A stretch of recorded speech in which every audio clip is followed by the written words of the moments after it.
Hello students, आज की class में हम लोग क्या करेंगे? एक्सरसाइज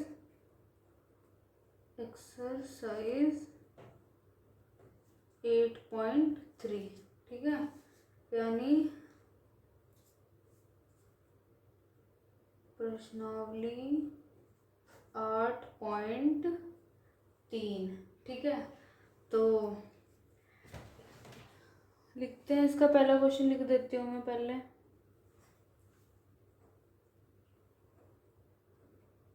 सिंपल सा क्वेश्चन है, बस इन सबको जोड़ना है, फाइंड सम, यानी इन सबको जोड़ना है, फाइंड सम, ठीक है। सबसे पहला लिखते हैं हम लोग, ए लिखते हैं 0.007 प्लस 8.5 प्लस 30.08 0.007 जमा 8.5 जमा 30.08। तो इनको जोड़ना शुरू करते हैं। लिखो 0.007 लिखा। अगला लिखो 8.5। अगला लिखो 30 है ना। देखो जो दशमलव है वो उसी के नीचे है। अगर पहला यहाँ लगाया है, दूसरा यहाँ लगाया है, तो तीसरा भी यहीं लगाना है, समझ गए। अब 30 लिखो, तो 30 अब ऐसे लिखा जाएगा, समझ आई। जहाँ दशमलव है वहीं पे दशमलव लगाना है। यूँ नहीं है कि ऐसे लिख दोगे, पहला ऐसे लिख दिया, दूसरा ऐसे लिख दिया, तीसरा 30 था तो ऐसे लिख दिया। ऐसे नहीं लिखना।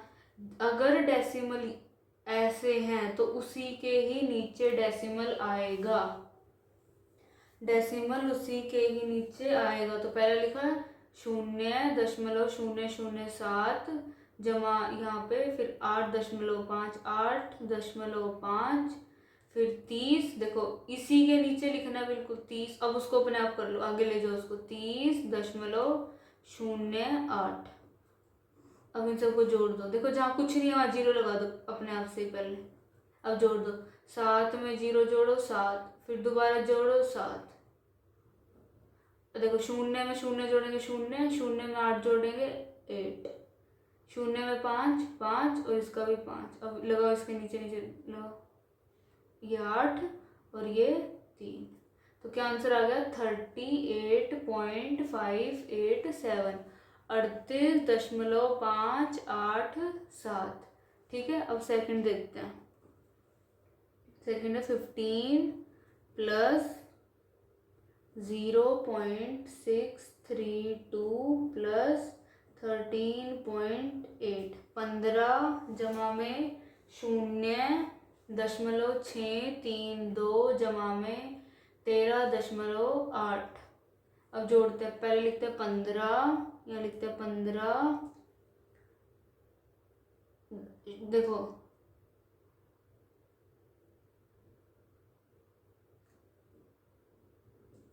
ऐसे लिखेंगे इसको, ठीक है।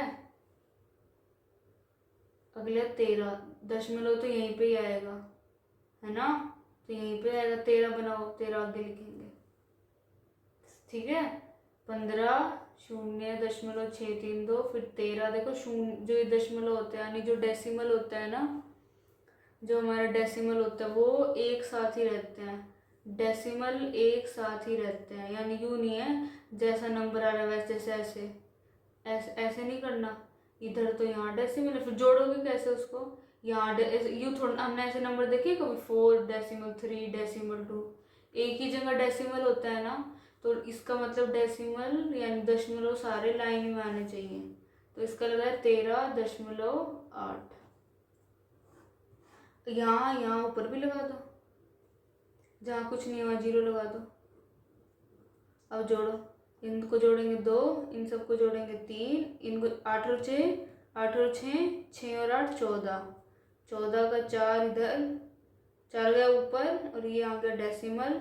5 और 3 8, 8 और 1 9। यहाँ पर भी 0 लगा दो, कुछ नहीं था, 1 और 1 2, ठीक है। दोबारा देख लेते हैं। 15 जमा में 0.632 जमा में 13.8। 15 लिखा मैंने सबसे पहले, फिर देखो 0.632 लिखा, सबके नीचे सेम आएगा, फिर यहाँ 13 बना दिया, फिर 8 0 0 इन सबको जोड़ दिया। ठीक है, अब नेक्स्ट देखते हैं थर्ड वाला। चलो अब बाकी के आप लोग ये सारे ना खुद कर लेना। ओके, तो ये थोड़ा आसान से ही है, मतलब एडिशन ही करना है, सिंपल ऐड करना है ना। तो अब हम लोग क्या करते हैं ना, क्वेश्चन नंबर 2 देखते हैं। क्वेश्चन नंबर 2 देखेंगे। तो हमारे पास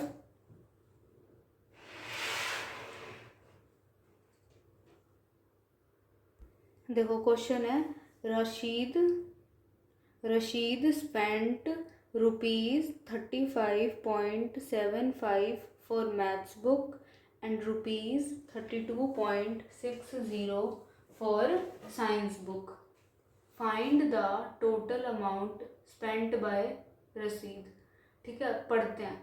रशीद ने 35.75 रुपये में गणित की और 32.60 रुपये में विज्ञान की पुस्तक खरीदी। रशीद द्वारा खर्च किया गया कुल धन ज्ञात कीजिए। ठीक है, तो इसका मतलब है कि रशीद ने स्पेंट यानी खरीदी, नहीं हाँ स्पेंट यानी खरीदी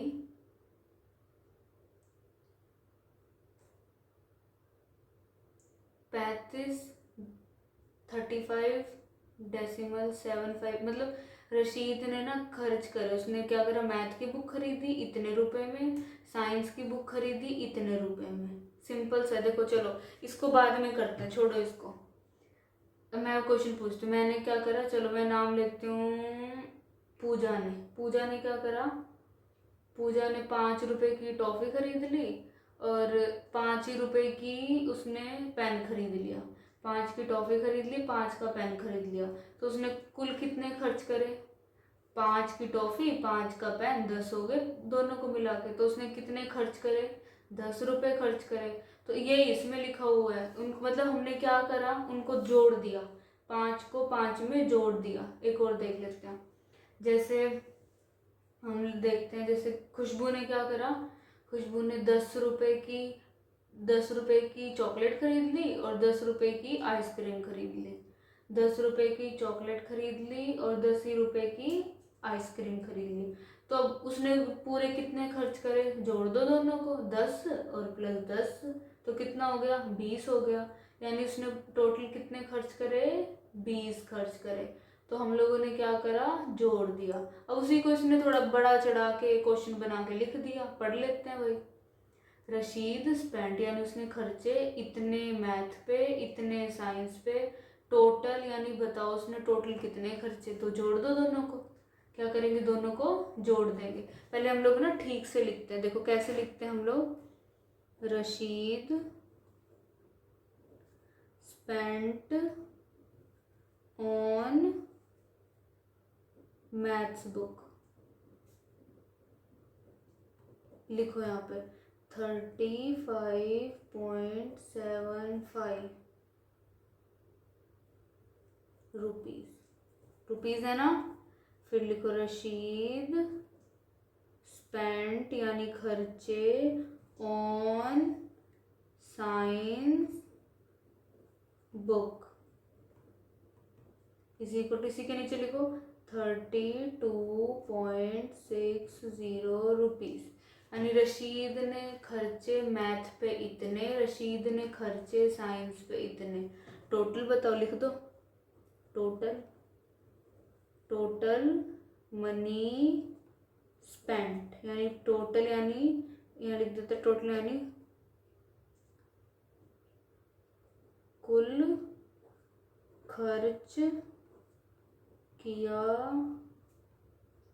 हुआ धन। ठीक है, इन दोनों को जोड़ देंगे अब हम लोग, पीछे से जोड़ना शुरू करते हैं। 5 में 0 जोड़ा 5, 7 में 6 जोड़ा 13, 1 इधर 3 इधर, 5 और 2 7 और 1 8, 3 और 3 6, ये आंसर आ गया। आगे रुपीज़ लगा दो। देखो यूनिट नहीं लगाओगे तो हमें क्या पता हम क्या कर रहे हैं, तो यूनिट लगा देंगे हम लोग। ये हो गया हमारा फर्स्ट क्वेश्चन। अब हम लोग सेकंड क्वेश्चन देखते हैं, ठीक है। देखो सेकंड क्वेश्चन पहले पढ़ो सारे लोग अपने आप से। राधिका's mother gave her इतने rupees. राधिका's mother gave her rupees 10.50 and her father gave her rupees 15.80. Find the total amount given to Radhika by the parents। ठीक है, दोबारा पढ़ते हैं। राधिका की माँ ने उसे 10.50 रुपये दिए और पिता ने 15.80 रुपये दिए। राधिका की माँ ने उसे इतने रुपए दिए, पिता ने इतने रुपए दिए। उसके माता पिता द्वारा दिया गया कुल धन ज्ञात कीजिए। है ना सिंपल। चलो पहले इसका मतलब देखते हैं, भूल जाओ क्वेश्चन को। मेरी मम्मी ने मुझे 5 रुपए दिए, मेरे पापा ने मुझे 10 रुपए दिए। तो बताओ मेरे मम्मी पापा ने मिला के कितने दिए? 5 10 जोड़ दो 15। तो यानी मेरे मम्मी पापा ने कितने दिए मुझे मिला के? 15 रुपए दिए। ये इसमें करना है। इसमें क्या देखा, राधिका की मदर ने 10 इतने दिए, फादर ने इतने दिए, टोटल अमाउंट बताओ कितने दिए। तो टोटल जोड़ देंगे दोनों को। पहले लिख लेते हैं। मनी, ये लाइन है, आप लोग खुद से, money gave by mother, money gave by father, total money gave by parents.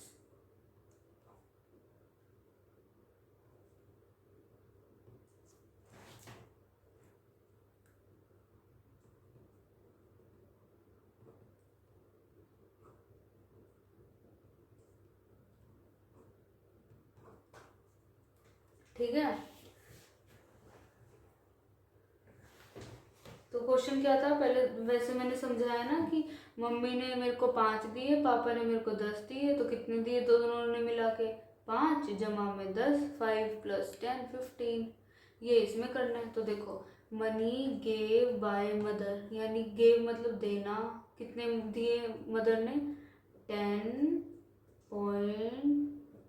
10 decimal या 0.50 रुपीज, 10.50। फादर ने कितने दिए? 15.80, 10.50, 15.80। अब क्या करते हैं, दोनों को जोड़ दो। 8 0 0 0, 8 और 5 13, 5 और 1 6, 1 और 1 2, आगे लगा दो रुपीज। ठीक है, ये था हमारा क्वेश्चन नंबर 2 और क्वेश्चन नंबर 3। अब हम लोग कौन सा क्वेश्चन पढ़ेंगे? Question number 4। देखो क्वेश्चन नंबर 4 क्या है? Nasreen bought 3 meter 20 centimeter cloth for her shirt and 2 meter 5 centimeter cloth for her trouser. Find the total length of cloth brought by her. Nasreen ने अपने कमीज के लिए 3 मीटर 20 सेंटीमीटर कपड़ा खरीदा और 2 मीटर 5 सेंटीमीटर पैंट के लिए खरीदा। उसके द्वारा खरीदे गए कपड़ों की कुल लंबाई निकालिए। है ना आसान से। देखो क्या बोल रहे हैं कि नसरीन बॉट मतलब खरीदा, बॉट मतलब BOUGHT, बॉट मतलब खरीदा। नसरीन बॉट यानी उसने खरीदा इतना कपड़ा शर्ट के लिए, इतना कपड़ा पैंट के लिए। तो सिंपल है, मैं बोल लूँ मैंने 1 मीटर अपनी शर्ट के लिए खरीदा, 2 मीटर अपनी पैंट के लिए खरीदा। बताओ कितना खरीदा? तो जोड़ दो, 1 और 2 3 मीटर। इसमें भी जोड़ देंगे। अब ये बोला ना कि नसरीन ने इतना शर्ट के लिए खरीदा, इतना कपड़ा पैंट के लिए खरीदा। ट्राउज़र मतलब पैंट, ट्राउज़र मतलब पैंट। तो find total length of cloth brought by, तो टोटल लेंथ मतलब पूरी लेंथ बताओ उसने कितनी खरीदी, तो जोड़ दो, पहले लिखो क्लॉथ, ऐसे लिख लेना कि क्लॉथ बॉट फॉर शर्ट, या फिर ऐसे नसरीन ने क्लॉथ ही लिख लेना, मतलब अपने आप से उसका ढंग से अच्छी तरह सेंस बन जाए। क्लॉथ बॉट फॉर ट्राउजर, और नीचे आएगा टोटल लेंथ, टोटल लेंथ है ना। लिखो, देखो 3 मीटर, ऊपर लिखो metre centimetre, 20 centimetre, 2 metre 5 centimetre, 2 metre 5 centimetre, जोड़ दो, यहाँ कुछ नहीं, जीरो 0 0 0, 5 और 2 7।